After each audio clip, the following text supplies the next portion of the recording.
ದೇವರ ನಾಮಕ್ಕೆ ಸ್ತೋತ್ರವಾಗಲಿ. ಇವಾಗ ನಾವು 2ನೇ ಭಾಗವನ್ನು ಈ ದಿನ ನಾವು ಓದುತ್ತಿದ್ದೇವೆ. ಅದಕ್ಕೆ ಮುಂದೆ ನಾವು ದೇವರಿಗೆ we have to thank him. ಸ್ತುತಿ ಘನ ಮಹಿಮೆಯನ್ನು ದೇವರಿಗೆ ಸಲ್ಲಿಸಬೇಕಾಗುತ್ತೆ. ಬನ್ನಿ ಪ್ರಾರ್ಥನೆ ಮಾಡ್ಕೊಳ್ಳೋಣ. ಕರ್ತನ ಹೆಸರಿನಲ್ಲಿ ನಿಮ್ಮೆಲ್ಲರಿಗೂ ಸ್ತೋತ್ರವಾಗಲಿ. ಇಂದಿನ ಕಾಲದಿಂದ ನಮ್ಮನ್ನು ಕಾಪಾಡಿ ಬಂದು ಈ ದಿನವನ್ನು ನೋಡುವ ಕೃಪೆ ಕೊಟ್ಟಿದ್ದಕ್ಕಾಗಿ ದೇವರಿಗೆ ಸ್ತೋತ್ರವಾಗಲಿ. ಈ ಹೊಸ ದಿನವನ್ನು ದೇವರು ನಮ್ಮನ್ನು ಆಶೀರ್ವದಿಸಿ ನಮ್ಮನ್ನು ಈ ಧ್ವನಿ ಕೇಳುವ ಶಬ್ದವನ್ನು ನಮಗೆ ಹೃದಯವನ್ನು ಕೊಟ್ಟಿದ್ದಕ್ಕಾಗಿ, ಈ ಸಮಯವನ್ನು ಕೊಟ್ಟಿದ್ದಕ್ಕಾಗಿ, ಎಷ್ಟೋ ಜನ ಇದರ ಹಿಂದೆ ಕಷ್ಟಪಡುವವರನ್ನು ದೇವರು ನಿಮಗೆ ಒಂದು ವಾಕ್ಯವನ್ನು ಕೇಳುವ ಒಂದು ಕೃಪೆ ಕೊಟ್ಟಿದ್ದಕ್ಕಾಗಿ ದೇವರಿಗೆ ನಾಮಕ್ಕೆ ಸ್ತೋತ್ರವಾಗಲಿ.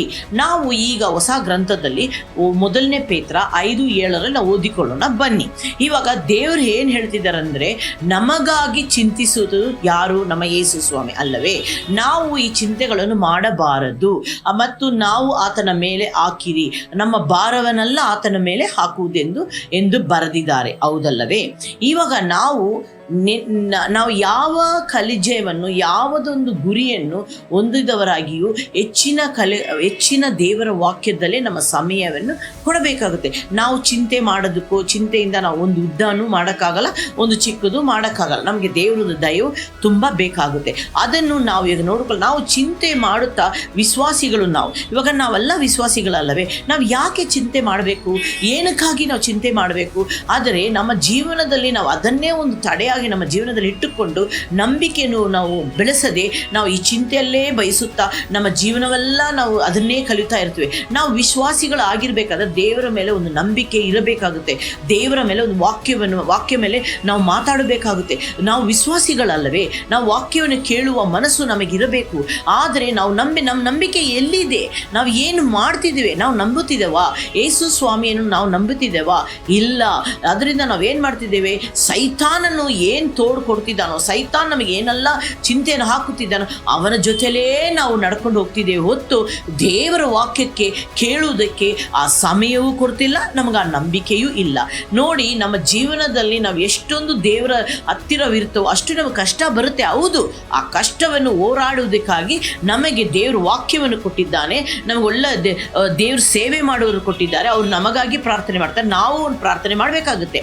ನೋಡಿ, ಇವಾಗ ನಾವು ದೇವ್ರು ಏನು ಹೇಳ್ತಿದ್ದಾನೆ ಈ ವಾಕ್ಯಗಳಲ್ಲಿ, ವಿಶ್ವಾಸಿಗಳು ಗಂಡ ಹೆಂಡತಿ ಸ್ನೇಹಿತರು ಮತ್ತು ಅವರ ಕುಟುಂಬ, ಅವರ ಆಲೋಚನೆಗಳು ಅದರಲ್ಲೇ ಮುಳುಗಿ ಹೋಗ್ತಿದ್ದೇವೆ ಹೊತ್ತು ನಾವು ದೇವರ ವಾಕ್ಯದಲ್ಲಿ ಮುಳುಗುತ್ತಿಲ್ಲ. ಸೈತಾನನು ಏನು ಮಾಡ್ತಿದ್ದಾನೆ? ಇದನ್ನೆಲ್ಲ ನೋಡಿ ಅವನೇನು ಮಾಡ್ತಿದ್ದಾನೆ? ಎಲ್ಲ ಕಳೆದುಕೊಳ್ಳುತ್ತಾ ನಮ್ಮನ್ನು ಚಿಂತಿಸುತ್ತಾ ನಮ್ಮ ಜೀವನವನ್ನು ಹಾಳು ಮಾಡ್ತಿದ್ದಾನೆ. ನಾವು ದೇವರ ಹತ್ರ ಬರಬಾರ್ದೆಂದು ಸ್ಪಷ್ಟವಾಗಿ ಅವನು ನಮ್ಮನ್ನು ಕಠಿಣ ಮಾಡಿಕೊಳ್ಳುತ್ತಾನೆ. ಆದ ಕಾರಣ ನಾವು ಕರ್ತನಾದ ಯೇಸುವನ್ನು ಒಮ್ಮೆ ತನ್ನ ಮನೆಯನ್ನು ಬಿಟ್ಟು ಸಮುದ್ರ ತೀರದ ಮೇಲೆ ಕೂತುಕೊಂಡನು, ಹೌದಲ್ಲವೇ? ಯೇಸು ಸ್ವಾಮಿ ಸಮುದ್ರ ಮೇಲದಲ್ಲಿ ಕೂತುಕೊಂಡು ತನ್ನ ವಾಕ್ಯವನ್ನು ಸಾರುತ್ತಾ ಎಷ್ಟು ಅನೇಕ ವಿಷಯಗಳನ್ನು ಹೇಳಿದರು. ಆದರೆ ನಾವು ಕೇಳ್ತಿದ್ದೀವ? ನಾವು ವಾಕ್ಯ ಓದ್ತಿದ್ದೀವ? ಇಲ್ಲ. ನೋಡಿ, ನಮ್ಮ ಜೀವನದಲ್ಲಿ ನಾವು ಬೀಜವನ್ನು ಬಿತ್ತಬೇಕಾಗುತ್ತೆ. ಆ ಬೀಜವನ್ನು ಗಿಡ ಆಗಿ ಬೆಳೆಯುತ್ತದೆ. ಗಿಡವಾಗಿ ಬೆಳೆದ ಮೇಲೆ ಅದು ಒಂದು ಮರವಾಗುತ್ತೆ.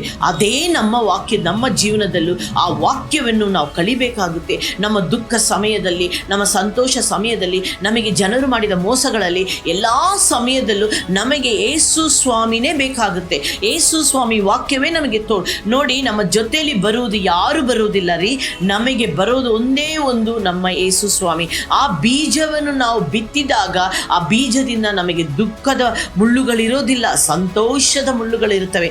ಅದಕ್ಕಾಗಿ ನಮ್ಮ ಸಮಯವನ್ನು ದೇವರಿಗಾಗಿ ಕೊಡಬೇಕಾಗುತ್ತೆ.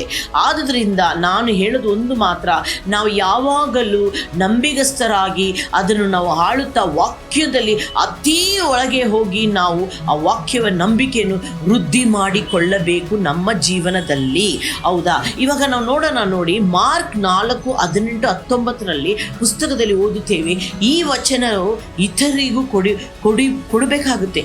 ಯಾಕಂದರೆ ಈ ವಚನದಲ್ಲಿ ಎಷ್ಟು ಕಠಿಣವಾಗಿ, ಎಷ್ಟು ಫಲ ಕೊಡದೆ ಈ ಲೋಕದ ದುರವಸ್ಥೆಗಳನ್ನು, ಹಣ ಮತ್ತು ಡಂಬ ಇದೆಲ್ಲ ತೋರುತ್ತಾ ಈ ವಾಕ್ಯದಲ್ಲಿ ನಮಗೆ ಹೇಳುತ್ತೆ. ನಮಗೆ ಇದೆಲ್ಲ ಬರೋದಿಲ್ಲ ರೀ, ನಮ್ಮ ಜೀವನದಲ್ಲಿ ಇದೆಲ್ಲ ನಮಗೆ ನೆಲೆಯಾಗಿರೋದಿಲ್ಲ. ನಮಗೆ ಒಂದೇ ಒಂದು ಶಾಶ್ವತವಾಗಿ ಈ ವಾಕ್ಯವನ್ನು ಅನೇಕ ವರ್ಷಗಳಿಂದ ನಾವು ಈ ವಾಕ್ಯವನ್ನು ಓದುತ್ತಾ ನಮ್ಮ ಜೀವನದಲ್ಲಿ ಆ ಶಬ್ದವನ್ನು, ಯೇಸು ಸ್ವಾಮಿ ಶಬ್ದವನ್ನು ನಮ್ಮ ಜೀವನದಲ್ಲಿ ಕೇಳಬೇಕಾಗುತ್ತೆ. ಹೆಂಗೆ ಕೇಳ್ತೀವಿ? ದೇವರು ಹಾಡು ಹಾಡ್ತೀವಿ, ಓದುತ್ತೀವಿ, ದೇವರು ವಾಕ್ಯವನ್ನು ಓದುತ್ತೇವೆ, ದೇವರು ಸೇವೆ ಮಾಡೋರ ಅವ್ರ ಹತ್ರ ಹೋಗಿ ಪ್ರಾರ್ಥನೆ ಮಾಡಿಕೊಳ್ಳುತ್ತೇವೆ, ನಮಗಿರುವ ಎಲ್ಲ ತಡವು ದೇವರು ಅದನ್ನು ನೀಗಿಸುತ್ತಾನೆ. ಹೆಂಗೆ ಅಂದರೆ ನಾವು ದೇವರ ಹತ್ರ ಪರಿಶುದ್ಧವಾಗಿ ದೇವರನ್ನು ನಾವು ಅವ್ರ ಜೊತೆಯಲ್ಲಿ ನಾವು ನಡೆಯಬೇಕಾಗುತ್ತೆ. ಆದುದರಿಂದ ನಾನು ಹೇಳ್ತಿದ್ದೀನಿ ನೋಡಿ, ನಮ್ಮ ಜೀವನದಲ್ಲಿ ಕಷ್ಟ ಬರಲಿ, ನಷ್ಟ ಬರಲಿ, ನೋವು ಬರಲಿ, ಯಾವತ್ತೂ ಯೇಸು ಸ್ವಾಮಿಯನ್ನು ನಾವು ಬಿಡಲೇಬಾರದು. ಪ್ರಿಯ ಸಹೋದರ ಸಹೋದರಿಯರೇ, ಇವಾಗ ನಾವು ದೇವರು ವಾಕ್ಯ ಹೀಗೆ ಹೇಳುತ್ತದಲ್ಲವೇ, ನಾವು ದೇವರು ವಾಕ್ಯದಲ್ಲಿ ಮನಸ್ಸಿಡಬೇಕು. ನಾವು ಭೂ ಸಂಬಂಧವಾದ ಮೇಲೆ ಮನಸ್ಸಿಡಬಾರದು. ಇದು ಶಾಶ್ವತದಲ್ಲ. ಹೌದು, ಇದು ಶಾಶ್ವತವೇ ಅಲ್ಲ. ನಮ್ಮ ಜೀವನದಲ್ಲಿ ಎಲ್ಲಾಗ ಶಾಶ್ವತ ಆಗುತ್ತೆ? ಒಂದೇ ಒಂದು ಶಾಶ್ವತ, ಏನಂದರೆ ನಮ್ಮ ಜೀವನದಲ್ಲಿ ದೇವರ ಹೆಸರಿಗೆ ಮಹಿಮೆಯಾಗಿ ಬದುಕುವುದೇ ಅದೇ ಶಾಶ್ವತ. ನಾವು ಪರಲೋಕ ರಾಜ್ಯದಲ್ಲಿ ನಾವು ನಿಲ್ಲಬೇಕಾಗುತ್ತೆ. ನಾವು ನಿಲ್ಲಬೇಕಾದ್ರೆ ಈ ಸೇವೆಗಳಾಗಲಿ, ನಾವು ದೇವರನ್ನು ಪ್ರೀತಿಸಿದಾಗಲಿ, ದೇವರ ವಾಕ್ಯದಾಗಲಿ, ಮತ್ತೊಬ್ಬರಿಗೆ ನಾವು ಒಳ್ಳೆಯದು ಮಾಡಿದ್ರೆ ದೇವರು ಖಂಡಿತವಾಗಿ ನಮ್ಮನ್ನು ಆಶೀರ್ವದಿಸ್ತಾನೆ. ನಾವು ವಾಕ್ಯದಲ್ಲಿ ಮುಂದೆ ನಾವು ಫಸ್ಟು ವಾಕ್ಯದಲ್ಲಿ ಬೆಳೆಯಬೇಕು. ಹೇಗೆ ಬೆಳೆಯಬೇಕು, ಹೇಗೆ ನಾವು ಮುಂದೆ ನೋಡಿಕೊಳ್ಳೋಣ ಬನ್ನಿ.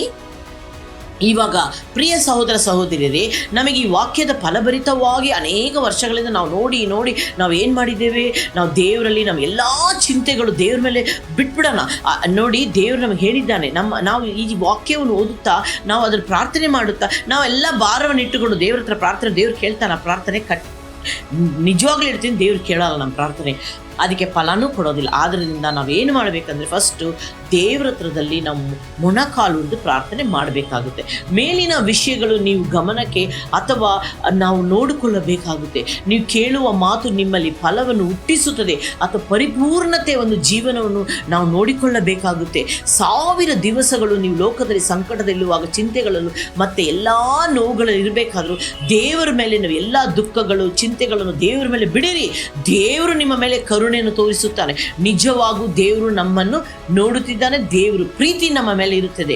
ನಾವು ಇವಾಗ ಪ್ರಾರ್ಥನೆ ಮಾಡಿಕೊಳ್ಳೋಣ ಬನ್ನಿ. ಈ ವಾಕ್ಯವು ನಿಮಗೆ ನಿಜವಾಗ್ಲೂ ದೇವರು ಬಲವನ್ನು ಕೊಟ್ಟಿರುತ್ತಾನೆ. ಇದರಿಂದ ನಾವು ಮುಂದಕ್ಕೆ ದೇವರ ಹತ್ರ ಇನ್ನೂ ನಾವು ಬೆಳೆಯುತ್ತಾ ಬರೋಣ. ಸ್ವರ್ಗದಲ್ಲಿರುವ ನಮ್ಮ ತಂದೆ, ಈ ಹೊಸ ದಿನಕ್ಕಾಗಿ ನಮ್ಮನ್ನು ಧ್ಯಾನ ಮಾಡುವ ಈ ವಾಕ್ಯವನ್ನು ನಮ್ಗೆ ಕೊಟ್ಟಿದ್ದಕ್ಕಾಗಿ ಸ್ತೋತ್ರವಾಗಲಿ. ನಿಮ್ಮ ದೇವ ಸೇವಕರು ಇದಕ್ಕಾಗಿ ಕಷ್ಟಪಡುವರನ್ನು ಆಶೀರ್ವದಿಸು ತಂದೆಯೇ. ನೀವು ನಮ್ಮ ವಾಕ್ಯವನ್ನು ಕೇಳುತ್ತೀರಿ. ನಾವು ಏನು ಯೋಚನೆ ಮಾಡುತ್ತಿದೆ, ಭೂ ಸಂಬಂಧಗಳನ್ನು ನಾವು ಒದಲಿಕೊಳ್ಳುತ್ತೇವೆ. ನಮಗೆ ಈ ಭೂ ಸಂಬಂಧವಾದದ್ದಲ್ಲ, ನಮಗೆ ಚಿಂತೆಗಳು ಬೇಡ ದೇವರೇ. ನೀವು ನಮ್ಮನ್ನು, ಯೇಸು ಸ್ವಾಮಿ, ನೀವು ನಮ್ಮನ್ನು ಹುಟ್ಟಿಸಿದಿರಿ, ನೀವು ನಮ್ಮನ್ನು ನೋಡುತ್ತಿದ್ದೀರಿ, ಎಲ್ಲ ದಿನಗಳಿಂದ ನಮ್ಮನ್ನು ಕಾಪಾಡುತ್ತಾ ಬರುತ್ತಿದ್ದೀರಿ. ಇನ್ನು ಮುಂದೆಯೂ ನೀವು ನಮ್ಮನ್ನು ಕಾಪಾಡ್ತೀರಿ ಯೇಸು ಸ್ವಾಮಿ.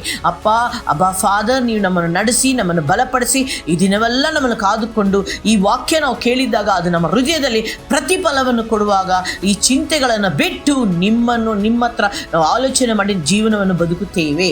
ಆಮೇನ್.